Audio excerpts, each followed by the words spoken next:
ஆண்டவர் அங்க ஆயத்தம் பண்ணி வச்சுட்டார். இவன் என் வார்த்தை கேட்டு மேல வந்தா இவனுக்கு கேட்ட ஆசீர்வாதத்தை நான் அங்க வச்சிருக்கிறேன்னு ஒரு ஆட்டை அங்க ஆயத்தம் பண்ணி வைத்திருக்கிறார்.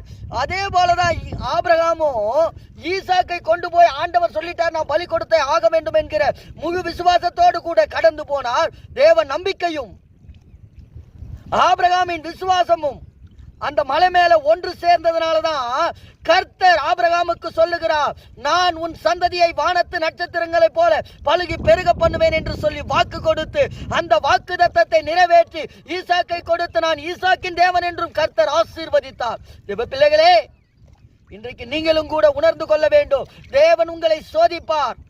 ஆண்டவர் வாக்கு கொடுப்பார். அந்த வாக்கு தத்தத்தை நிறைவேற்றுவதற்காக உங்க வாழ்க்கையில சோதனை கொடுப்பார். சோதனையை பார்த்து பயப்படாதீங்க. கர்த்தர் உங்க கூட இருக்கிறார். அவர் யெகோவா ஈரே எல்லாவற்றையும் பார்த்துக் கொள்வார் என்று சொல்லி கரம் பிடித்து அழைத்து செல்லுகிற தேவனுடைய கரத்தை